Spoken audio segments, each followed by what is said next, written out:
Okay, so at this point I've added color, I've changed my typeface color, I've added that command, I've added the unordered list, the ordered list, that's the unordered list, UL, the ordered list, OL, LI for listed item. So I've added all of that, and I'm going to go ahead and go to some other these commands. The next one down is I. Now sometimes you'll use I, sometimes you'll use a different command to make text italic. So I'll go ahead and you can do any of your text. Let's try H1. I've got H1 up here. Now I'm going to leave H1 as it is. I'm just going to hit space after H1 down here. Actually, you don't have to hit space. I'm sorry. Just have my cursor in between H1 and the word this. Have my cursor right here. And I'm going to type greater than sign I less than sign. So that is saying H1 is going to be italic. Now you see nothing will happen at first. You have to have that closing tag, and it has to be in order. So if you have H1 and then I, you have to close I, and then H1 is already closed. So if that makes sense. This is H1 starting. This is H1 closing. I starting here. I has to end before H1 ends. So I'll type greater than sign slash I.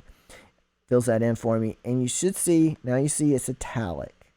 Okay, now let me go to H2. Let's just say I want the letter H2 to be, let's just say I want the word text to be italic. So I'll type greater than sign I, less than sign. And then after the word text, I'll type greater than sign slash I. And just the word text is italic. Okay, now if I go to another comment, let's say the P text. This is P text. Let's say I want these letters P and text to be bold. I'll go ahead and type greater than sign B, less than sign. There we go. So now this is saying, okay, this letter is going to be bold. This word's going to be bold, but I have to close that command for that to work. So greater than sign slash B. Now if I click once in the live view up here at the top, just click anywhere, you'll see that makes that bold. P text is now bold. So that is an easy way to make your text italic and bold. You can do italic and bold, by the way. So for example, let's see one of these. I've got this item 1, item 2. Let me go item. Let's go to item 3 right here. Okay, I've already got a couple things going on with it, but item 3 right here, I'll just go ahead and I'll make after the initial command, which is li style equals color red. Right in here, I'll go ahead and do, and you can do this in whatever order you want. First, I'll do B for bold, then I'll do I for italic. But remember, I have to close those, so I have to go after the words item 3. I'm going to have that in bold, italic. Okay, so I'm going to type greater than sign slash I first, and then greater than sign slash, and by the way, Dreamweaver finishes this for you. So now you see when I click once on this, Dreamweaver kind of helps me out. It shows me the closing tag. So I italic closes immediately, then bold closes. So it's nested there. Okay. So now if I look at that, you'll see that it's both in italic and it's in bold right up here at the top. And of course you can type whatever you want in here. Okay, type whatever. That's it right there. Okay, so that's italic and bold. Now, one nice thing about Dreamweaver is if you wanted something to be italic or you wanted something to be bold, if you go down to this properties panel and you have to, let's see here. It's a little tricky the way this works. You have to actually drag the properties panel up for a second and click this little down arrow. That's still not visible. There is a choice to make it bold in this properties panel. If you have, like right now I have item 2 highlighted either in my code or up here in my live view. I can make it bold up here, but it seems to be hiding it. Later on I'll use CSS and I'll be able to change these to normal, italic, oblique, inherit, and there's other sizes in here as well. So I'll do that in the future. for right now, you don't really need to do that. You're seeing it's going to change it to a different type of code. I'm going to be doing that more in the future. So I'm just going to hit edit undo, but I'll be doing that in the future and using more of those menus in the future as well. Now, two last commands I've got here. I've got image source and I've got footer. Well, footer is very similar to your section and your header. Those are containers. They're holding things together. They're basically keeping images and text content together. So you could type this is the footer just to see what that looks like. Usually the footer's at the bottom. Usually the footer has your address and your contact information and a lot of the closing information you need in a web page. Image source is a little bit more challenging. For your image source, you're going to need an image, first of all. Now, you're going to need an image of a JPEG image file format, JPEG, GIF, or PNG. That's JPEG, JPG, GIF, or PNG. I'm just going to grab an image real quick. This is an image I have. I'm going to save it. And this is just a real quick, little short, small image. I'm going to save it on the desktop. And I'm going to save it into my root folder. Now remember I made that images folder. This image needs to be in the images folder. I'm just going to save it in the images folder. I'm going to rename it image1. All one word. Okay, image1. Okay, and click save. Okay, that's in my images folder. You see that it's saved there as image1 JPG. That's one of the types of images I can have. JPG, GIF, or PNG. Okay. JPG, JPEG files are the most common, and so that should work nicely. That again is in my images folder. You need to make sure you have your images folder set up, and that image should be right there. Okay, if you double click it, you should see that image right there. Okay, so that's my image. It could be any image. It could be an image, a photograph. It could be a little illustration you've created. It just needs to be a JPEG, PNG, or a GIF image.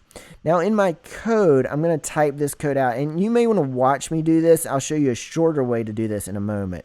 So first of all, in my code, it says IMG SRC. It's in the brackets already. Right after the SRC, that stands for image source, I'm going to type equals, quote. Notice it says browse. I could click that and it will let me browse. I'm going to type this out. The name of the folder is the first thing I'm going to type. The name of the folder I made was images. Remember that? I made the folder's name images, all lowercase. That's that folder. Okay? So I'm going to type that name out, images, and then I'm going to type slash, okay, /. So quote images /. That is my folder name.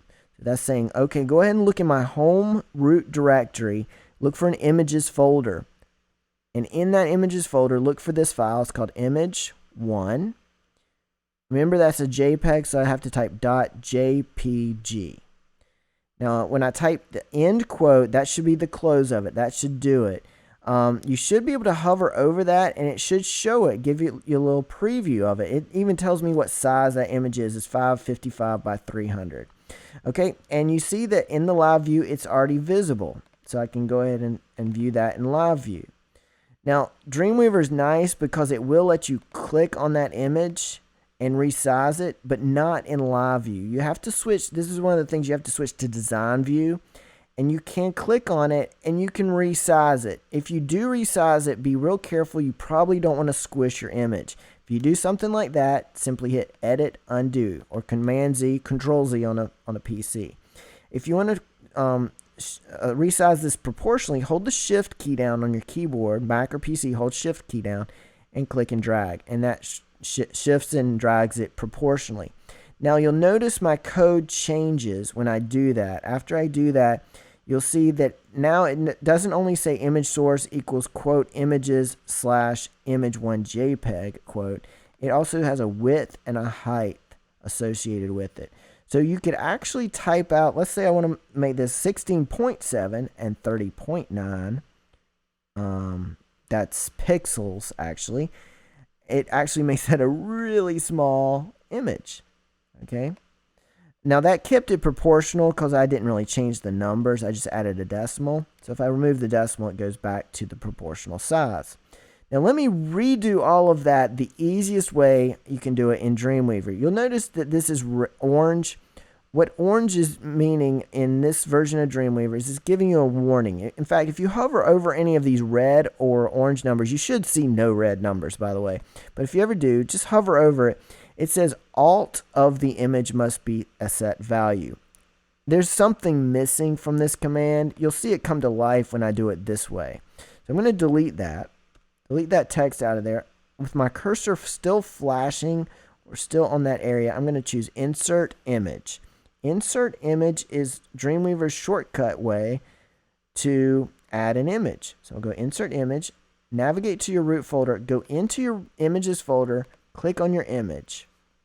Go ahead and click Open. That's all you have to do, click Open. You'll see that it added the code that basically what I typed here, image source equals image1 JPEG. It goes ahead and sizes it, and then it adds an alt tag. This alt command or alt tag is for people that have visual impairments. They have screen readers that read out loud to them what is visible on the screen. So this is a nice way of you being able to help visually disabled people to see what's on the screen, what they're looking at. So you could say this is an image of my portfolio or whatever it is, okay? So just basically explain what that image is that they're hovering over. So that's about it. That is basically the code that I have just to get you acquainted with editing code using Adobe Dreamweaver. Now, of course, you can make this text whatever text you want. I'm going to go ahead and choose File, Save All, and I'm going to go ahead and choose File, Preview in Browser. No, not this time. I'm going to do something a little different. I'm going to go over to my folder. Now that I've saved it, I should be able to double click that file and open it. So if you double click your file, index.html, it should open. And this is what your web page looks like. So you have a title up here at the top. This is my portfolio website. And then you have your page. And everything is as I made it. I just kind of kept everything in order. But you can move everything around. All of this information can be arranged as you want it to. Head is at the top. That has to be at the top. But everything within the body, all of this within the body, you can move around to wherever you want. Generally, the footer is at the bottom, but everything else can be moved around. So I hope this is a clear explanation of how to get started with Dreamweaver and how to get started using HTML code.